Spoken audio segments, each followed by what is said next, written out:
Good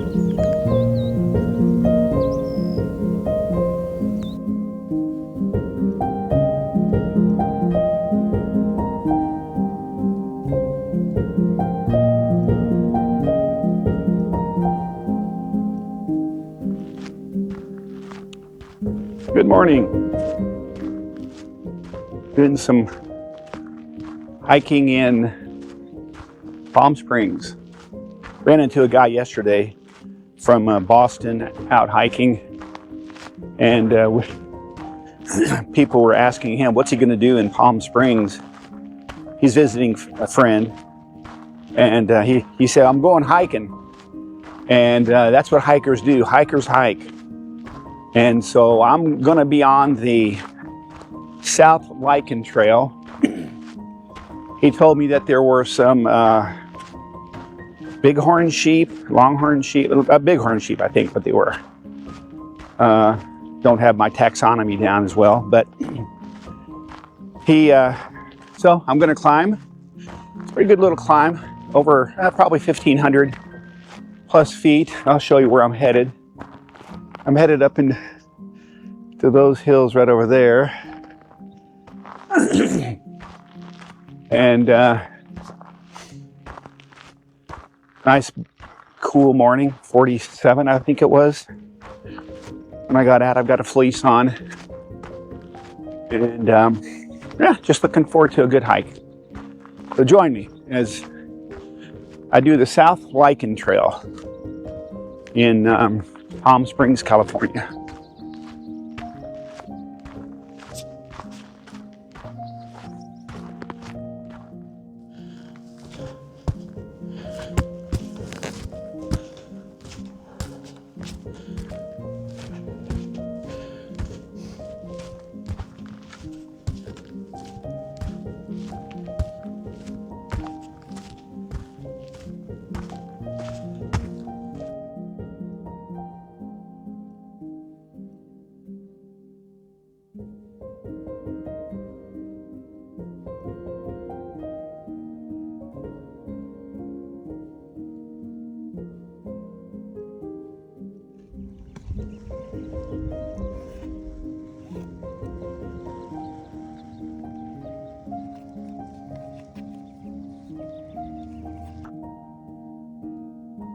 I've been reading the book 1984, and I've gotten through part 1, which talks a lot about thought police and rewriting history, vaporizing people, and then it's all about, at least in some sense, it's about truth. What is truth? What can you believe? What can you trust? And it resonated with me because there's so much information that tends to be divided down the red-blue line. What can you believe? My wife and I visited a museum yesterday called Agua Caliente, and it's a Native American museum talking about Section 14 in downtown Palm Springs, how that land had been given to Native Americans, and then there's a lot of legal squabbling, a lot of manipulating of the law, I guess you might even say, where Native Americans were given conservators, and those conservators were abusing their positions, and so therefore it made the Native American tribe that lived here was at risk of losing Section 14, and and went through several courts, and finally they ruled that no, that's their land, and so this museum is on part of that land, which is a wonderful museum. But it tells the story about how they were taken advantage of and financially exploited. And so I also read this morning while I was scrolling about how the Department of Interior is going through all the national parks, taking away signage and displays that have anything to do with Native American land ownership, and that white settlers and European settlers came through and basically took their land. I was reading a book in college, and I forget exactly which chief it was, but when the Native Americans looked at their land and people wanted to pay them for it and buy it for nothing, their idea was, well, how can you own land? Can you own the sky? And I think that there is that very strong clash between cultures, and I think the European settlers took advantage of that. And so I think Native Americans were exploited in many ways.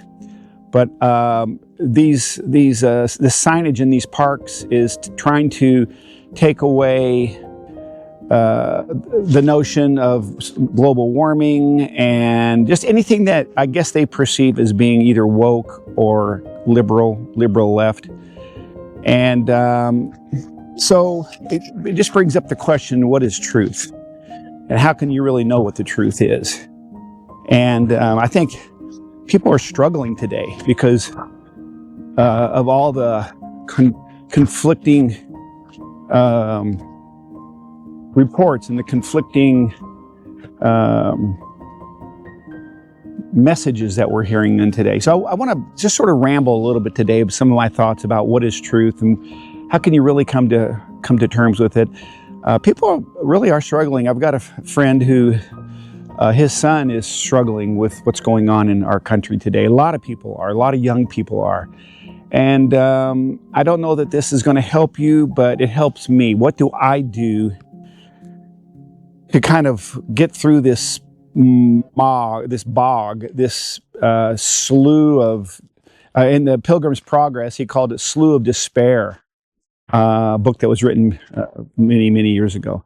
So how do you get out of the Slough of Despair and live your life, a meaningful life of tranquility, despite all the conflicting messages? And so hopefully this video will help you. It's, again, just me rambling, but I'm also doing this beautiful trail in Palm Springs, the South Lichen. So stay with me, and hopefully the message I give will be helpful, and as my son calls this, the eye candy part of it will be meaningful to you as well.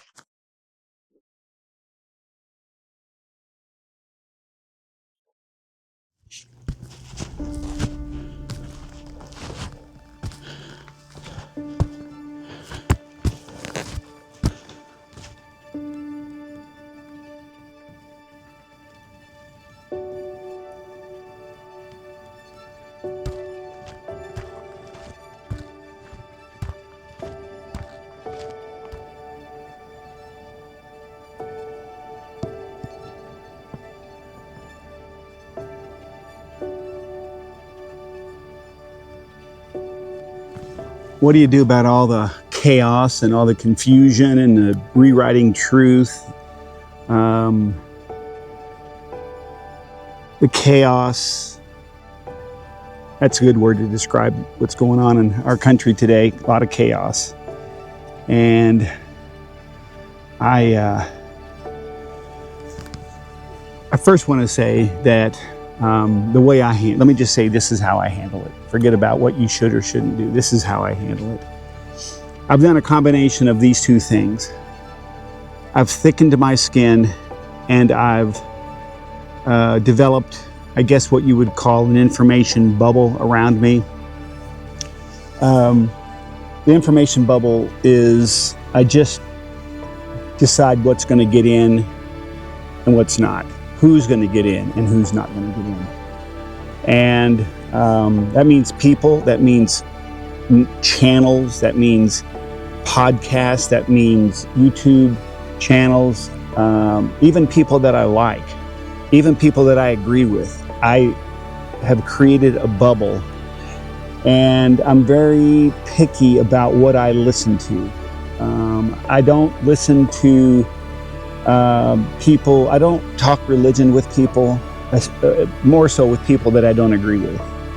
And I don't listen to people that have an opposing view politically than what I do. I just don't listen to them. I've made a bubble around myself and I don't listen.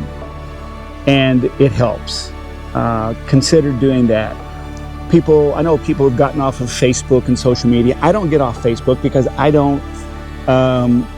just don't allow things on Facebook that I don't agree with. Family members, I've got some very religious family members. I just don't listen to their stuff. I'm not judging them. I just don't want to listen to them.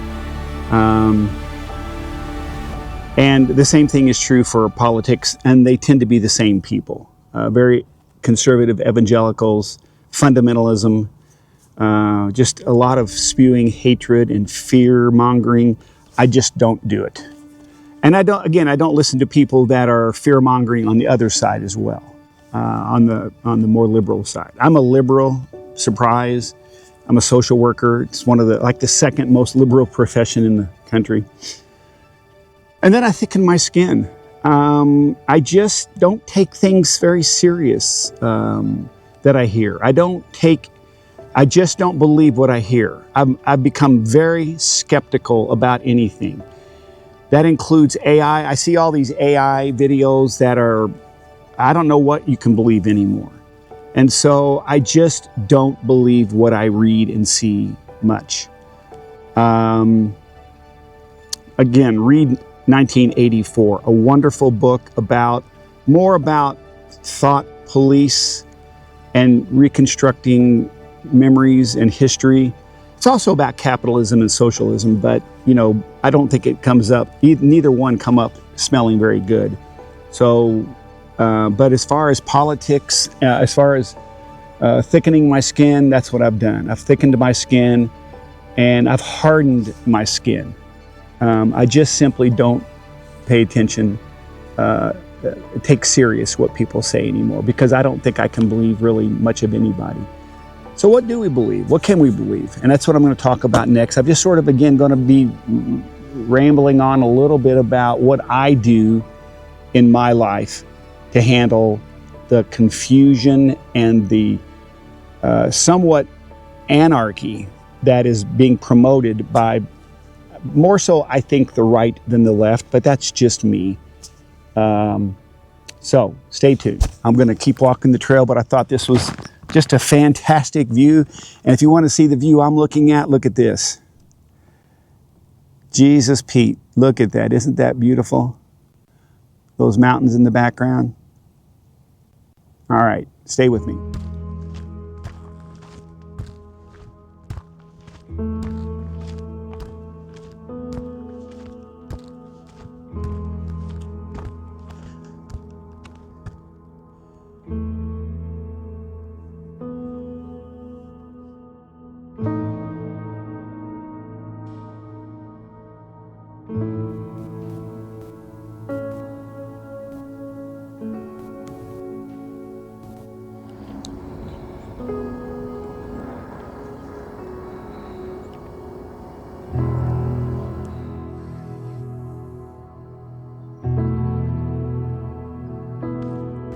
Got a little flat section here so I can talk without losing my breath. What else do I do to handle all the dichotomous thinking in this country? It's either this or it's that. You're either red or you're blue. You're woke or what's the other side of being woke? Sorry.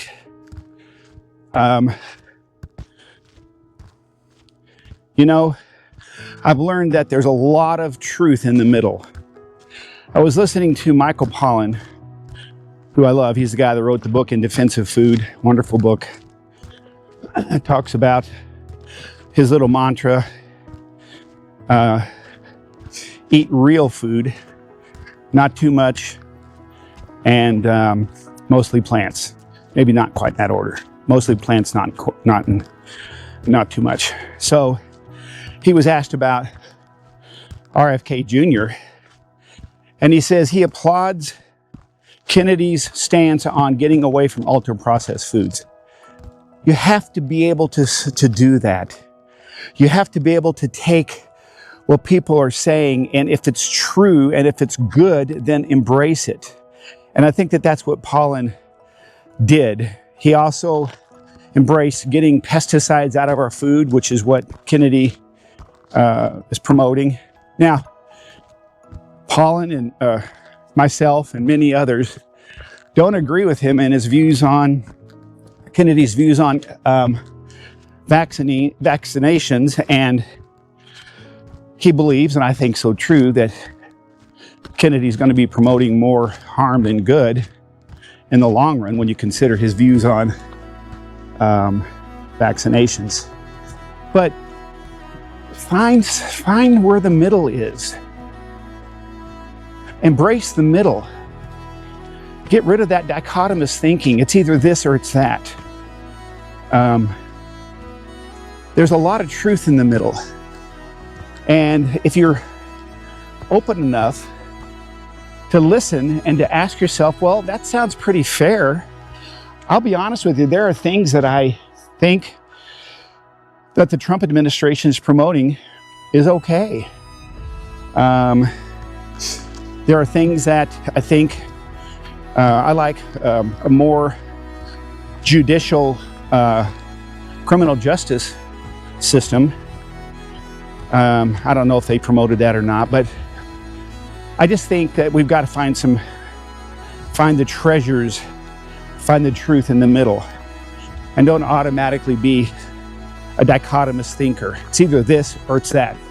They're either right or they're wrong. I don't do that. And I think it's helped me, I think, have more peace and more a sense of, I know where I'm at. You know, the other thing that I think, I was listening to somebody the other day saying, you know, you don't have to have an opinion on everything. Oh my God, how freeing is that? How liberating that is, not to have an opinion on things. Just to say, I'm just not sure where I stand on that. So find your happy place, sometimes in the middle. Avoid some of that dichotomous thinking.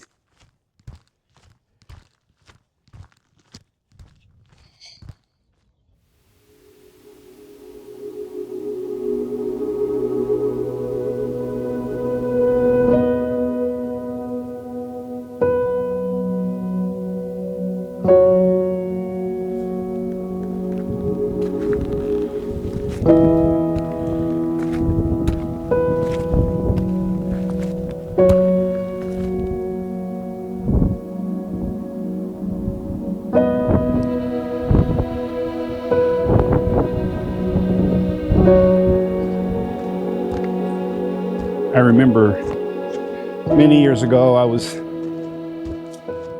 working out. This is 20 years ago. Going to the gym 3 days a week. I was there for 2 hours, doing various kinds of classes. You know, they've got the power lift and the step and all that, and I was doing that. And I was talking to a buddy, and he was like, man, you're kind of getting addicted to that. And of course, at the time I said, look, dude, I've got my own inner demons to deal with. I don't want to have to deal with that inner demon too. But part of me also wants to say, get addicted to something other than the news. Get addicted to something other than what's going on politically. Get addicted to something. I'm not a big promoter of Western religions, of course. I mean, I have a seminary background, but I've left that many years ago because of Lots of reasons, but get addicted to something. Get addicted to your health. There is a truth that I've picked up in Stoicism, and it goes like this. It's memento mori, and basically that means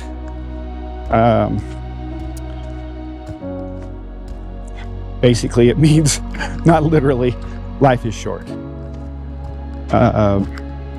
Remember your mortality. Remember that, you're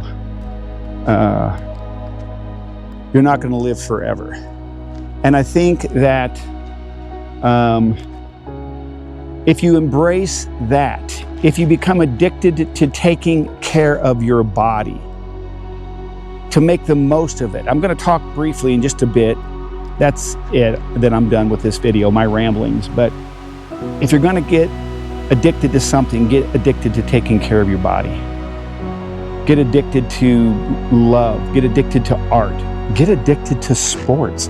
I was saying to my wife the other day, the reason why I think a lot of people in today's world are getting more and more involved in sports is because everything else is a mess. Everything else is such a mess, and that this is something that they can invest themselves in that it might break their heart. We got our hearts broken the other night when Louisville got beat by SMU. But that's okay. Life moves on. Now we're playing Georgia Tech tomorrow. And then there's football, and then there's baseball, and all kinds of people get addicted to that. And I think the reason why they get addicted to it is because it's not politics and it's not religion. So get addicted to something. Get addicted to taking care of your body. Pour your life into something, a job, something, helping people, volunteering. It's the devil's idle hands are the devil's workshop. I truly mean that. I think that is so true. Get busy. Get busy. Get addicted to something that's worthwhile and something meaningful, not to alcohol and drugs, street drugs and those kind of things. But so why don't you give that a try?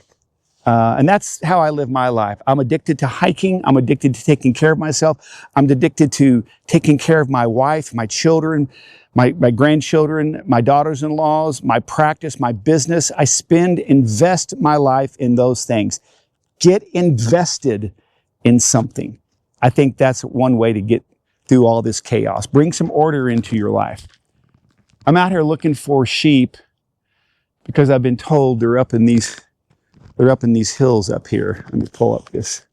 They're up there somewhere. So I'm going to take a little peek. I'll probably turn around in another 20 minutes, head back down this, mountain. I don't see any. Do you? All right. Stay with me.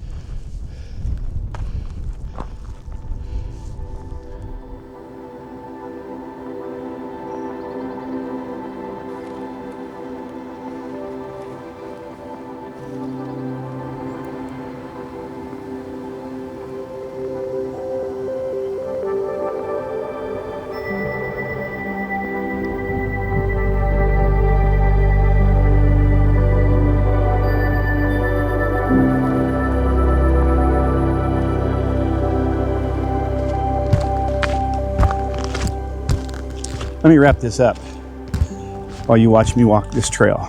Do a POV.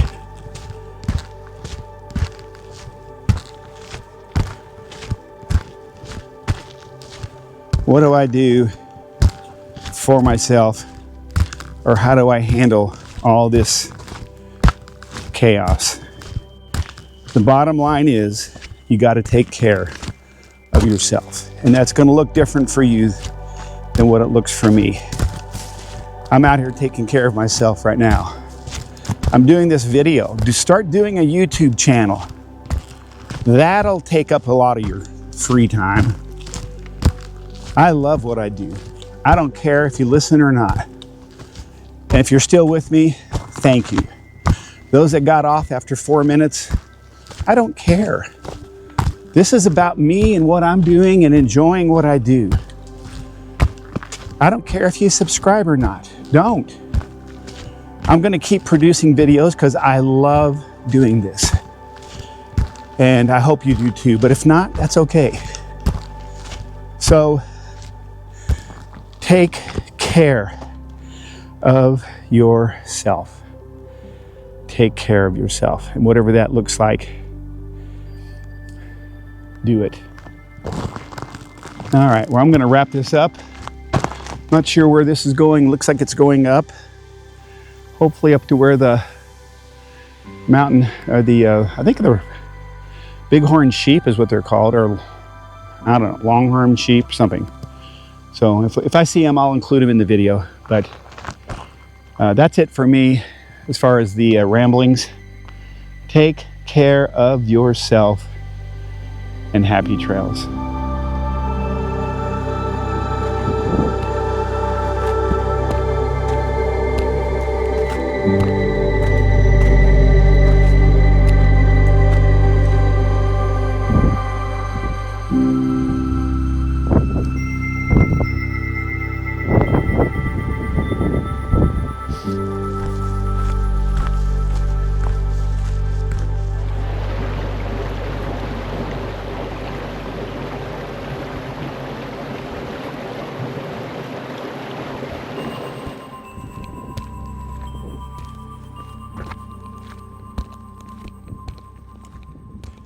I'm going to tag this on to the video, put it in there somewhere.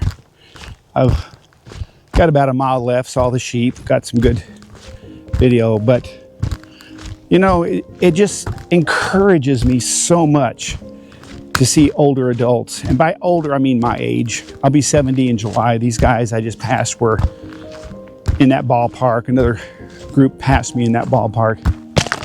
It's just wonderful to see people taking care of themselves, as I've talked about in this video, and just good, decent people, I'm sure. And let me say this too, that I think part of our problem and why we become so cynical is we dehumanize people. We turn them into just one little thing. And they have rich, full lives. They've got reasons why they are who they are and believe what they believe. So having a little bit of humanity and letting other people be human is maybe another way that I survive. I don't look at people and automatically wonder, are they a Democrat, are they Republican, are they fundamentalist Christian, or anything like that. They've got children, grandchildren. So humanize people. It's hard. It's hard to do that with some people, isn't it? But anyway, I was just thought I would share what I just saw, all these older adults. And the climb up is, you know, it takes an hour, or not an hour, but it's a mile up. You gain probably 1,300 feet. So it's no snoozy, easy breezy hike. All right. I'll work this in somewhere.